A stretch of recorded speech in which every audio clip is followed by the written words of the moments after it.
ओम श्री सद्गुरुदेव भगवान की जय। एक लड़का था, बहुत ही श्रद्धालु, बहुत ही भक्त, संतों की सेवा, मंदिरों में जाके, आश्रमों में जाके सेवा करता था। एक महात्मा का अनन्य भक्त था। करीब 10 बरस बड़ी लगन से सेवा किया। कहानी बहुत प्रेरणादायक है कि दुनिया में कौन आपका है, इसी संदर्भ में यह कहानी है। पूरा सुनने पर आप निष्कर्ष में पहुंच जाएंगे। तो कभी कभी क्या होती है, आपके भक्ति में माया दखल देती है, विघ्न करती है। जब आपकी भक्ति आगे बढ़ने लगेगी, स्वरूप की तरफ, नाम जप की तरफ, सेवा की तरफ अग्रसर होने लगेंगे, तो माया कुछ विघ्न डालती है। चाहे वह संत महात्मा हो और चाहे आप गृहस्थ आश्रम में रह के भक्ति करें। और जो भगवान के अनन्य भक्त होते हैं, वो कहीं भी रहें, भगवान की भक्ति कभी नहीं छोड़ते। माया विघ्न, गोस्वामी तुलसीदास जी ने कहा कि रिद्धि सिद्धि प्रेरहि बहु भाई, बुद्धि लोभ दिखावहि आई। रिद्धि ले लो, सिद्धि ले लो, तमाम तरह से कभी कभी काम से, क्रोध से, लोभ से, मोह से डिगाने का प्रयत्न करते रहती है। वह शादी विवाह के पक्ष में नहीं था, लेकिन माता पिता की जोर जबरदस्ती के कारण उसने विवाह कर लिया। जब विवाह कर लिया तो को जग काम नचाव न जेहि। फिर धीरे धीरे माया में आसक्त हो गया। उसके बाद आश्रम में आना जाना बंद कर दिया। महात्मा जी उसे बहुत मानते थे। महात्मा जी गांव वाले जो आते थे उनसे कहवाया, रे फलनवा तो आता नहीं है आजकल, कहाँ रहता है? तो सब ने कहा कि महाराज उसका बियाह हो गया, 1 महीना हुआ बियाह हुए, उसी में व्यस्त है। अब बोलता है हम आश्रम नहीं जाएंगे। हमारी पत्नी हमारे बिना 1 सेकंड नहीं रहती है। महाराज कह रहे बोलना कि महाराज बुलाए हैं, आएगा, दर्शन करके 2 ही मिनट में चला जाएगा, कुछ उससे बात करना है। क्योंकि ठीक है, शादी विवाह हो गया, कोई बात नहीं, लेकिन भक्ति भजन जो सुबह शाम भगवान की कर रहा था उसे न छोड़े। उसको बुलाना अच्छी बात है। गृहस्थी बसा लिया, कोई बात नहीं, सब बसाते हैं, लेकिन माया में इतना लिप्त न हो जाए कि भगवान को छोड़ दे, भजन को छोड़ दे, नाम जप को छोड़ दे। उसको बुलाना। तो गांव वाले जो लड़के आते थे, भगत लोग, बोले रे तुमको महाराज जी याद कर रहे थे, चलो मिल लो, उसके बाद चले आना। बहुत 2-3 बार हम लोगों को बोल चुके हैं। तो श्रद्धा तो थी, कितनों माया दाबे हुए था, लेकिन श्रद्धा महाराज के प्रति थी। आया महाराज, सत्संग बोल रहे थे, दंडवत किया, 10 मिनट बैठा, फिर उठ के जाने लगा। महाराज ने कहा, अरे कहाँ जा रहा है? पूरा सत्संग तो सुन ले। बोला महाराज जा रहे हैं, हमारी पत्नी हमारे बिना 1 सेकंड नहीं रह पाती है। गोर इतनी है कि अनहार घर में खड़ा कर दो महाराज तो अजोर हो जाता है। बहुत सुंदर है, आपके आशीर्वाद से शादी विवाह हो गया, तो इसलिए प्रभु जाने दीजिए और समय मिलता रहेगा तो आता रहूंगा। महाराज ने कहा, अरे सुबह शाम आके झाड़ू मार दिया कर। बोले अब बहुत सेवा कर लिए महाराज, अब हम नहीं आ पाएंगे, अब हम नहीं आपकी भक्ति कर पाएंगे। महाराज ने बहुत समझाया, देख दुनिया में कोई किसी का नहीं। तुम जिस पत्नी के चलते भगवान को छोड़ रहे हो, भगवान के स्वरूप को छोड़ रहे हो, गलत कर रहे हो, ऐसा मत करो। उठ के जाने लगा तो महाराज ने कहा, अच्छा देख तुम कह रहा है कि तुम्हारे बिना एक सेकंड नहीं जीती, मैं कह रहा हूँ कि देखो उधर भी देखो और भगवान की भक्ति भी करो, तुम परख लो कि तुम्हारा कौन है। तो बोला ठीक है, आप बताइए कैसे मैं परीक्षा लूँ, उसकी या अपने परिवार वालों की। तो महाराज ने कहा देख जाओ, प्राणायाम की मैं विधि बता देता हूँ। ऊपर की श्वास ऊपर, नीचे की श्वास नीचे रोक करके, पहले महात्मा लोग जल समाधि में चले जाते थे, प्राणायाम की स्थिति में समाधिस्थ हो जाते थे। तो कुछ देर तक श्वास रुकी रहती थी, अंदर ही अंदर श्वास चल जाती थी, लोगों को महसूस नहीं होता था उस गति से, उस विधि से। वही विधि महात्मा जी ने बताया। वो गया, जैसे ही पहुंचा 8 बज गया था। खाना पीना, जब शादी नई नई होती है तो घर में खाना पीना बहुत अच्छा से बनाता है, 4-5 रकम का पकौड़ी, छेना, फलना ढेकना। उसके बाद न फिर मार के बही आएगा, जाओ बम्बई कमाओ, जाओ दिल्ली कमाओ। शादी के 2-4 महीना तक खूब घर में खुशी रहता है। फिर मेहरुआ पत्नी सब घर वाले कहें घर ही में रहवा कि जाए कमैबा उमैबा, भागा यहाँ से। तो बनाई थी खाना वाना बढ़िया। वो गया महात्मा जी की बात मान के परखने के लिए, सांस को ऊपर खींचा और लेट गया। पत्नी आई, ऐसे नाक तर लगाई, बोली अरे बाप रे इनको क्या हो गया।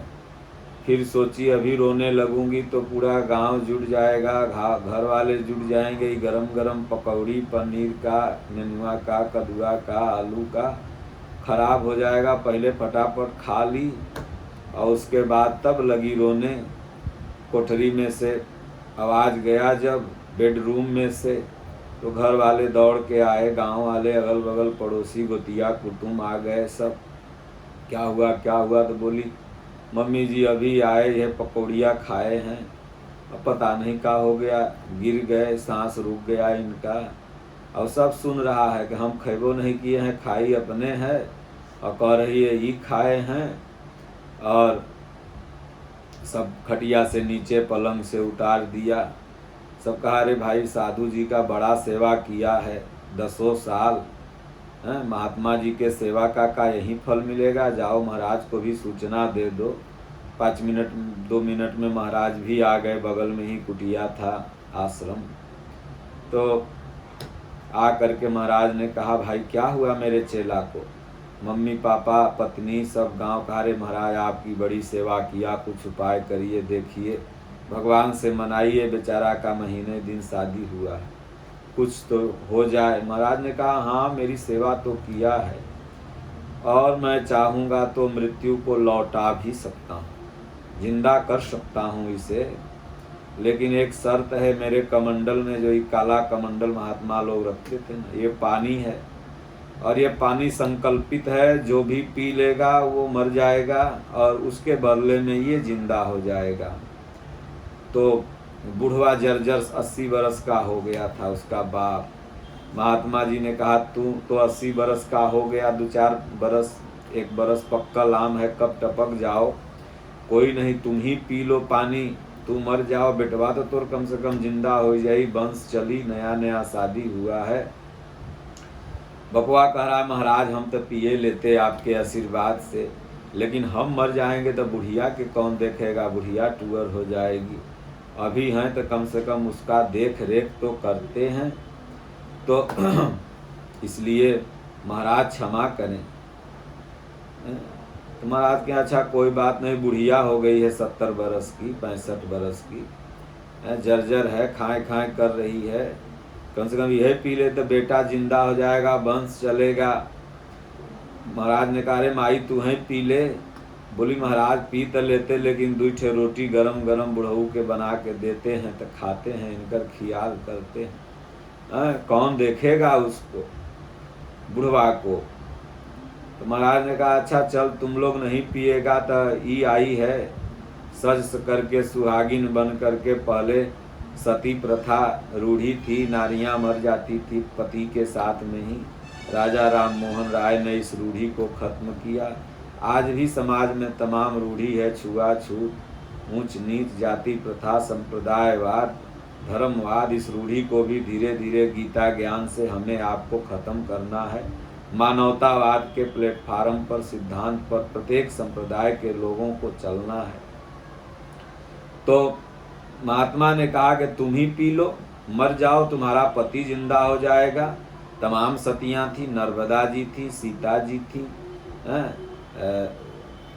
क्या नाम है, सुनैना थी, लक्ष्मण जी की पत्नी थी। तुम्हारा भी सती में नाम होगा, कम से कम पति के लिए तुम मर गई। उसने कहा अभी हमारी उम्र क्या है, 16-17 बरस में तो हमारे बाप बियाह कर दिया है, ये मरे चाहे जिए, हम दूसर बियाह कर ले। हम जात है, झोला झंटा अपन सेनूर टिकुली फेंकी, और वह बाबू जो सोना चांदी दिया था बैग में कसी और जाने लगी।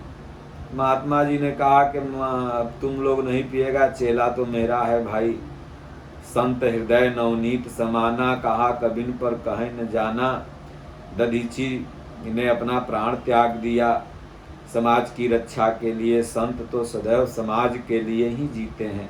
अपना जीवन तो उनका उसी दिन खत्म हो गया जिस दिन स्वरूप को प्राप्त हो गए, घर द्वार छोड़ के भक्ति पथ में लग गए। जैसे पूज्य गुरुदेव भगवान हैं, समाज के लिए जी रहे हैं, उनको अपना कोई अपना अस्तित्व नहीं। तो महापुरुष संत जो होते हैं वो सदैव समाज के लिए, कल्याण के लिए होते हैं। चलो मैं पी लेता हूँ, लेकिन यहाँ नहीं मरूंगा, अपने कुटिया में जाके मरूंगा, तुम लोग के दरवाजे पर नहीं मरूंगा। महात्मा जी पिए, चेला उठ के खड़ा हो गया। बुढ़िया दौड़ल, हमर बेटवा, एक तमाचा दिया। माता पिता को मारना नहीं चाहिए, गुस्सा में ढकेल दिया, बुढ़वो के ढकेल दिया। पत्नी तब तक लौट आई, बोली अरे हाय रे करे जाऊ, तोरा लिए तो कहा करे, तू तो दूसर बियाह अभी करत रहले, तोर बाप दूसर बियाह कर देगा। तुम सोच रही थी ऐसे वैसे, हम सब सुन रहे थे। गुरु महाराज सही कह रहे थे, दुनिया में कोई किसी का नहीं, सब स्वार्थ के संगी हैं। तुम लोग तो स्वार्थी था, मेरे लिए कोई पानी नहीं पीना चाहा। तुम बुढ़वा को देख रही थी, बुढ़वा बुढ़िया को देख रहा था, ये दूसर भतार देख रही थी। अब मैं जा रहा हूँ गुरु महाराज के साथ, भजन करूँगा, अपने स्वरूप को पाऊँगा, जिसके लिए मनुष्य शरीर मिला है वह करूँगा। उठा और अपना चला गया। तो उसके बाद अयोध्या जी में आज भी पलटू दास की छावनी लगती है। संसार से बिल्कुल पलट गए पलटू दास, उन संत का नाम पड़ा। तो सज्जनों, बड़े भाग मानुष तन पावा, सुर दुर्लभ सब ग्रंथै गावा। नर्तन पाई विषय मन देही, पलट सुधाते सठ बिस लेही। माया में आप इतना मत डूब जाइए कि भगवान को भुला जाइए, भगवान को छोड़ दीजिए, बल्कि सेवा भाव करते हुए प्रतिदिन भगवान से प्रार्थना करते रहिए कि हे प्रभु अपने शरण में ले लीजिए, इस संस्कार को काटिए और शरण में ले लीजिए। मुझे अपनी शरण में ले लो राम, ले लो राम, मुझे अपनी शरण में ले लो राम। लोचन मल में जगह न हो तो चरण जुगल में ले लो राम, मुझे अपनी शरण में ले लो राम। भगवान से प्रतिदिन प्रार्थना करो कि हे प्रभु जल्दी से जल्दी इस माया मोह के संस्कार को आप ही काट सकते हैं। तो हरि ने जन्म दिया जग माही, गुरु ने आवागमन छुड़ाही। गुरु का संसार में बहुत महत्व है, इसलिए कोई संत महापुरुष जो ज्ञान की बात करते हों और उस ज्ञान पर स्वयं जीते हों, ऐसे महापुरुष का शरण सानिध्य सेवा करते हुए जीव को सुबह शाम 10-20 मिनट भजन करना चाहिए। धीरे धीरे माया का संस्कार भगवान काट देंगे और अपनी शरण में ले लेंगे, उस जीव का कल्याण हो जाएगा। इसलिए स्नेह स्नेह उद्धार की प्रक्रिया गीता के अनुसार प्रशस्त करें। बोलिए श्री सद्गुरुदेव भगवान की जय। हरिओम। शांति शांति शांति।